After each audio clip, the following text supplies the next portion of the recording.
keluar Pak. Itu dulu pertemuan di tengah ya? Bukan. Gitu. Itu persembahan Pak.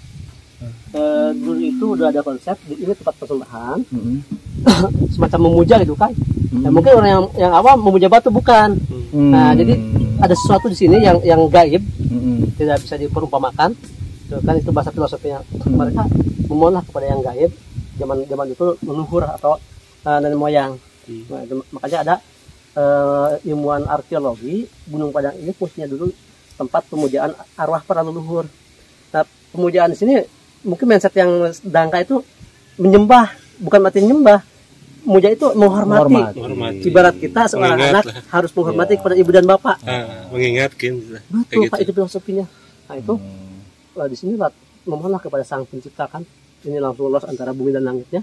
Ke ini ada lingkaran Pak di atas. Ini bukan kebetulan. Ini matahari di lingkar.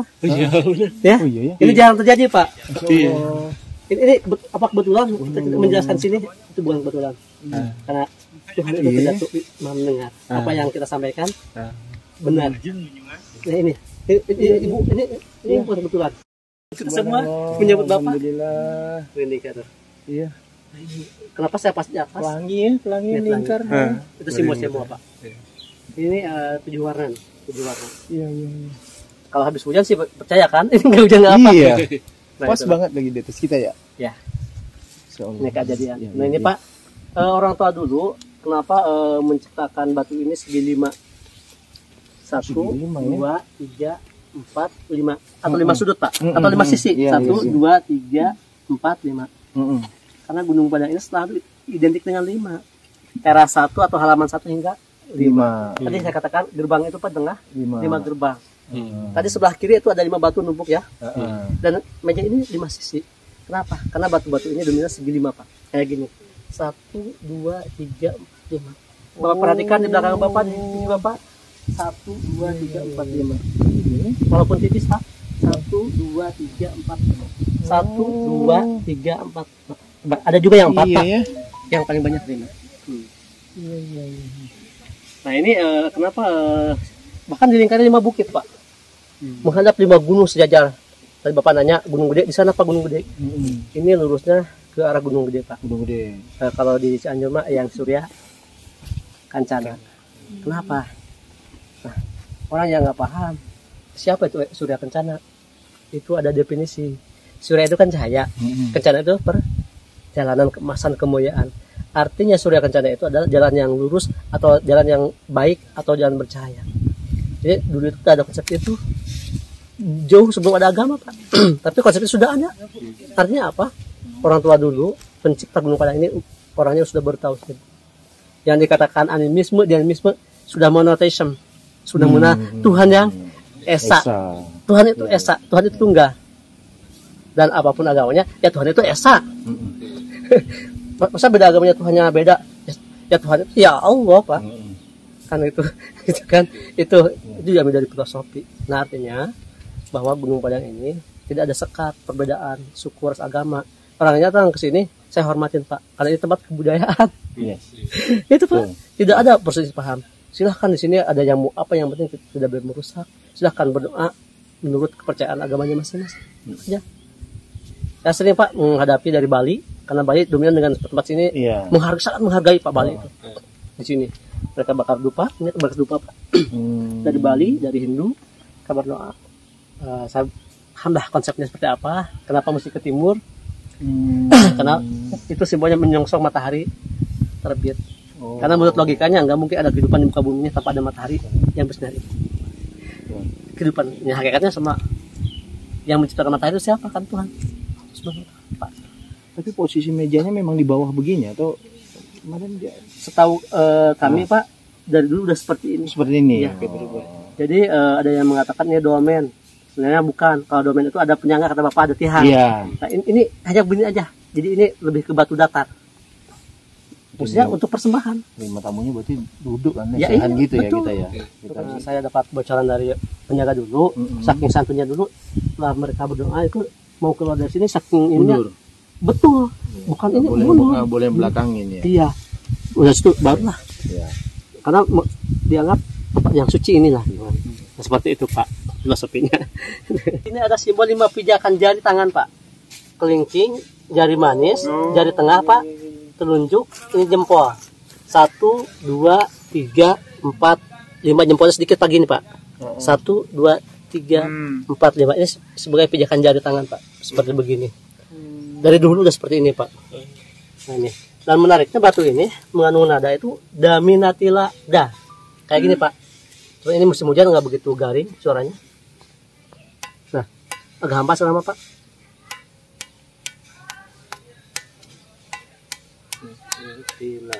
Ya betul Pak. Kalau dibalik da, latina, mi, da. Betul Pak? Seperti itu.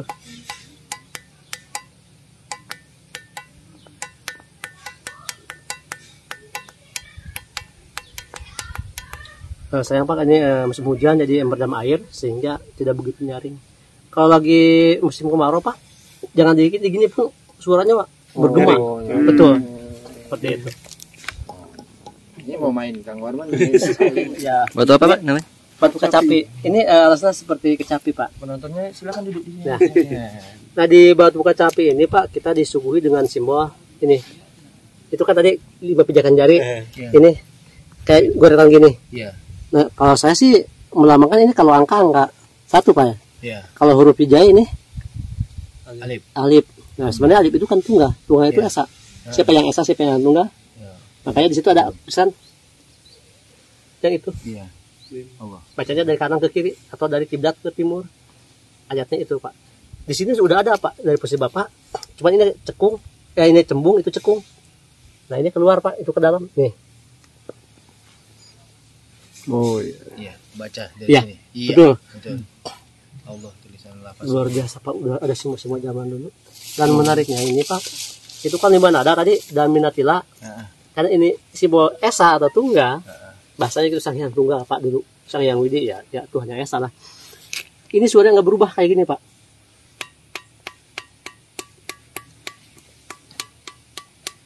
Sama Pak. Sama Pak. Ini tunggal. Teknologi. Teknologi dulu makanya. Saya tidak bicara mistis Pak, ini yang nyata aja. Bisa gitu. Dan ini menyerap api yang sangat kuat Pak. Sekarang Pak ini panasnya luar biasa. Karena ini matahari lagi terik Pak. Coba aja Pak. Ya kenceng Pak. Sangat kenceng. Katanya dulu yang Diki Jainal Arifin sudah ke sini juga. Kan saya yang sering mendampingi saya Pak. Katanya dia ada semacam alien yang UFO itu sering. Oh saya sih kalau pemahaman ke situ saya belum nyampe Pak. Itu mungkin pengetahuan seseorang. Kalau saya sih nggak nyampe ke situ. UFO itu apa saya tidak tahu Pak. Alien itu apa? Yang jelas saya kalau di sini malam Pak, saya sering menyaksikan dengan kasat mata di langit seperti piring kuning terbang melayang. Itu aja saya yang sering saya lihat. Bukan saya aja. Misalkan Bapak kesini malam dan ketika bintang itu lagi cerah. Itu muncul rasi-rasi bintang di langit itu kayaknya pertemuan cahaya tapi membentuk cahaya yang melintas itu Pak di angkasa. Itu sering saya melihat itu. Kemudian banyak cahaya yang jatuh kayak melintas kayak meteor gitu Pak. Sering terjadi di atas bukit Gunung Padang. Itu bukan mistis Pak, emang nyata, bukan kita morong itu, bukan ini ya dengan kelihatan nyata. Itu ya mungkin apa yang karena saya kalau UFO atau malam ya di sini Suka sebenarnya sih Pak, jaga juga terus. saya kan tugasnya ini jejak maung. Jejak maung. Kaki. Ini simbol cengkraman.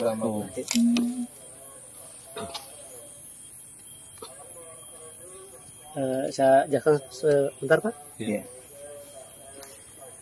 Saya juga dulu pernah tertipu Pak oleh mitos. Saya orangnya sekarang kurang suka dengan mitos-mitos Pak, tapi saya suka mistis. Perlu saya ilmiahkan Pak. Mitos dengan mistis beda. Mitos adalah suatu kejadian di masa lalu yang belum tentu kebenarannya. Simbol-simbol itu direkayasa di karang-karang. Akan ini ternyata salah. Nah, beda dengan mistis itu adalah suatu hal yang dulu terjadi apa adanya memang terjadi, yang hubungan dengan gaib. Itu mistis. Nah ini Gunung Padang ini sebenarnya bukan tempat mistis sebenarnya, logis, cuma orang tidak paham. Contoh saya tadi nanya ke Bapak, menurut mindset kita maung itu apa? Betul, maung itu kan harimau, binatang. Ada yang mengatakan macan, ada yang mengatakan harimau. Tapi saya nanya ke kakek, ke abah, emang laras di Gunung Padang teh ya tapak maung? Saja di bahasa daerah. Kek, emang betul di Gunung Padang itu dulu ada jejak maung? Kata kakek, iya. Saya tanya, kek, maung itu harimau? Bukan. Katanya kan maung itu harimau, kek. Iya, maung itu harimau kalau di Jawa Barat, kalau di Sunda katanya. Nah, tetapi kalau di Gunung Padang, maung itu ada bahasa kirata, bahasa metafora. Nah, maung, maknya manusia, ungnya unggul. Jadi jejak manusia, unggul. Lantas manusia unggul itu manusia yang apa? Manusia yang sakti, manusia yang hebat, manusia yang adiluhung, manusia yang perkasa. Ya kan Pak? Itulah maung. Kalau bahasa inteleknya manusia unggul itu superhuman. Nah, kan Pak? Itu lebih ini lagi lah.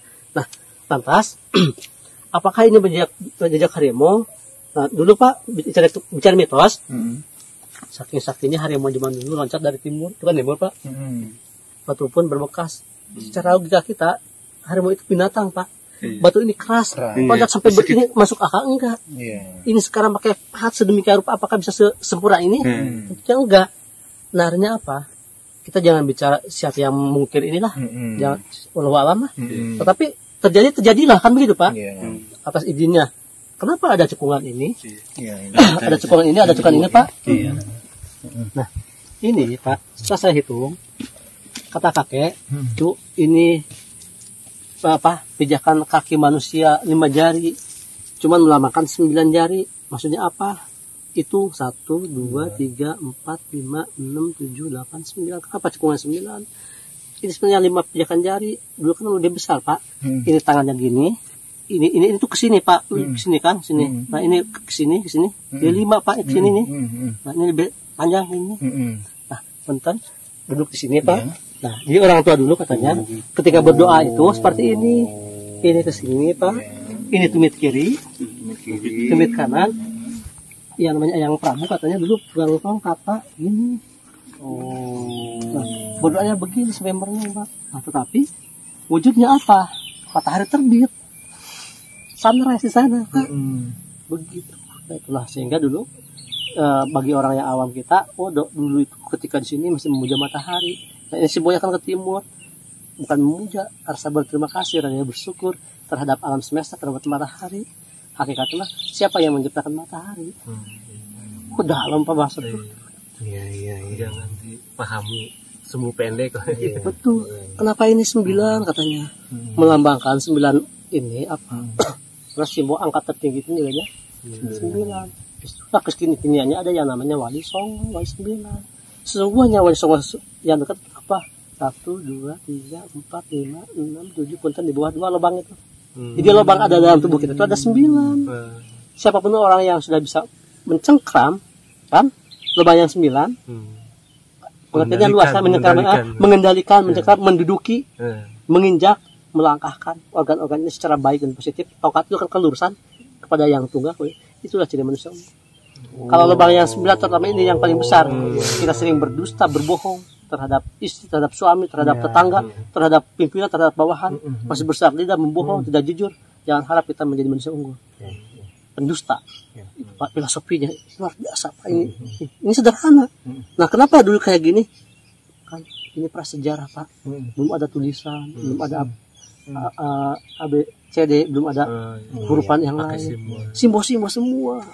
Kenapa bisa dibaca oleh generasi itu terus Pak. gak rusak kan di batu istilahnya. Betul, kekal Pak, kuat seperti itu. Inilah filosofi ke matahari. Tapi harus sempurnakan katanya. Nggak ada barat, nggak ada ke kiblat. Jadi endingnya udah ada. Menurut bahasa kita itu masjid maghrib itu masjidnya kan timur, maghrib itu kan barat. Nah, kan sini kalau kita udah memahami ke timur, barulah menurut ke barat. Di sini sampai tiduran Pak, sampai gimana sih di sini duduk, nah gitu. Sampai melihat matahari terbenam gitu kan. Sehingga itu kan masjid maghrib, itu peradaban dulu, ada bahasa dulu. Nah, di sana itu sudah Ka'bah. endingnya itu kiblat Pak ke sana Pak. Ada Ka'bah di situ Pak. Di kiblat itu ada Ka'bah. Nah, Ka'bah itu kan situs juga. Tadi Bapak nanya, ini ada makamnya, ada makamnya makom. Nah, Ka'bah itu kan makom juga. Makom Ibrahim, bukan Nabi Ibrahim wafat di kubur bukan. Itu kan tempat sujud pertama kepada yang tunggal. Mengingat, itu kan siapapun orang harus bersujud dah kepadaku kan. Kepada siapa? Kepada Tuhan yang esa, dimanapun berada. Kan begitu. Itulah kemudian zaman dulu Pak. Nah, sholat itu kita pas menghadapnya ke kiblat. Karena kita membelakangi sang surya mengikuti arah matahari itu terbenam ke sana, gitu kan? Mengikuti ke sana sehingga dibuka dengan 2 subuh, tutup dengan 3 maghrib. Kita tidak paham kenapa kayak sekarang sehebat-hebatnya orang sholat, Allahu Akbar, Allahu Akbar, jadikanlah sholat kan begitu Pak. Sholat lah. Kenapa? Jangan mengakhiri waktu. Karena kita tepat jam 12 sang surya ada di atas kita. Asar jam 3,25, jam 3, sekian. Tinggi kita dengan bayangan itu Pak udah saya cek di sini. Sama tingginya. Asar. Maghrib emang matahari sudah tidak ada, tapi cahaya masih ada. Isya matahari yang nggak ada, cahaya sudah nggak ada. Sang surya penyempurnaannya Pak. Ini saya mengkaji alam Pak, ilmu alam. Ternyata dulu peradaban moyang ini dengan ilmu alam. Astronomi juga mungkin. Astronomi betul Pak. Perbintangan di sini. Nah ini saya pernah Pak tujuan yang saya jelaskan di bawah bendera. Itu saya ngantar Pak Haji dari Banten itu, dengan jamaah. Itu